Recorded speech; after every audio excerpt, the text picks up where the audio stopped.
Jamie Osborne, number 7, Jack Stevens, number 8 is Sam Bowen, number 10, Connor Wilkinson, number 14, Bradley Stevenson, number 15, John Bostock, number 16 is Ollie Tipton, and number 19 is Jordan Tunnicliffe. And the subs for the Moors, number 13, Aaron Flahaven. For Solihull so far, Dagenham will have to be very wary, especially without Tom Eastman, whose influence is massive, and he'll be a big loss. Absolutely, and here comes Joe Newton actually just into the box. He's laid one out to Osborne. He might have a crack, and he drills a low one and tests Elliot Justin's hands early on there. Shot here from the west, drives one low and does make the keeper parry, but parries well and wide. And Pereira's going to pick up the loose ball and sells his man beautifully there with a dummy and onto his left foot, drives low, push back out! Oh, it's somehow off the line by the Moors. How have they cleared that? Put back in and again stopped.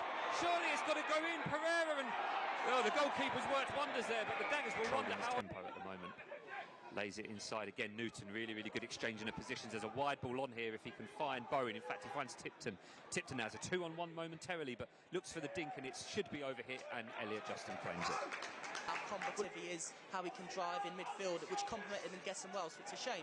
Here we go, Pereira, he's going to go on with his left and it's parried out well again by Laurie Walker. He's Solihull with Jamie Osborne next to him. You couldn't really wish for a better couple of midfielders to have on your side.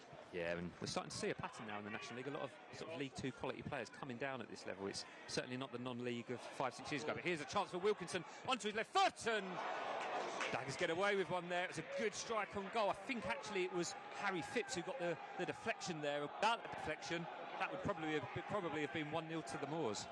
Well, that's what Connor Wilkinson does. Looks to get a yard on his left foot and just wrong-footed the defender. Arias now. The angles have just closed off from him, and I don't think he quite saw Grego Cox behind him there either, but Daggers still have the ball. Callum Baye, Grego Cox, 1v1 out on the left here. Let's see what he can do. He's going to go back inside. No, he's not. He's going to chip one in. It's going to the back post, and goalkeeper possibly didn't know that was just drifting wide, but had to make sure, and it's a Daggers corner. He'd rather be safe than sorry there. It wasn't the best cross, but that situation where Pereira got the ball, maybe didn't pick the pass Dagenham would want, but Solihull squeezed the space really well. Poor touch from Bostock, and Pereira trying to work his magic there in a tight area, as he always manages to do. It's great play from the Daggers. Now, can Pereira find his... it's beautiful play, and just like the finish it deserved. What a lovely rollover there he did with his left foot, but just got under the ball and just scooped it over the bar. Brilliant. When he gets into that rhythm, if it was anyone else, you'd think he'd lose the ball there. He almost did, but got tangled up, managed to get out of it. In his locker. Instead, I think Pereira's... No, not coming short. It's not a bad long throw, and good flick on actually from Callum Baye, and Umar is holding up, and the follows in the goal!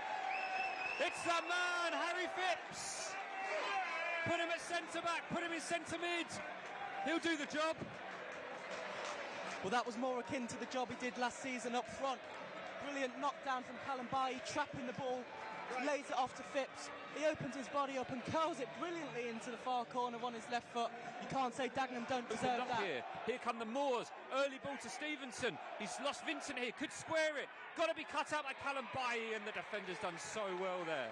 Brilliant defending, and to not even concede a corner either. End to end there for a second there. Pereira so good at navigating tight spaces again.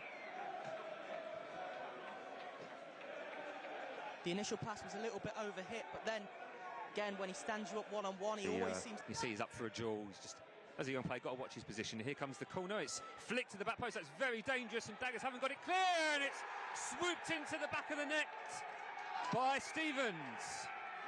It's a really good goal for Solihull. It's a good time for Solihull to score. The Daggers, well, they didn't make the clearance and were punished. They had a similar situation in the first half, which Solihull managed to clear off the line. Daggers not as lucky. 1-1. Well, we said the same about the throw-in from which Dagenham for the Daggers, this is a dangerous spell. Here comes Osborne. Osborne strides into space. We know he's got this in his locker. He's still going, and onto his left foot. Scuffed one, but it's into the path of Wilkinson, and it's offside. Hill now. Hill charging forward. This is the first chance the Daggers have had to run at Bostock for a while. Hill, he's going to go for a goal! Oh! For a moment there, I thought that was fine in the bottom corner. Almost tried to cushion it into the corner, and from our angle we can't quite see how wide it was, but looked close. A great effort. There's been space for Hill to run onto there, and he almost uses the other options. Elliot Justin, one more kick forward, and the referee's whistle goes to his mouth. And it's a 1-1 draw. Fair result, I would say, here today. Daggers with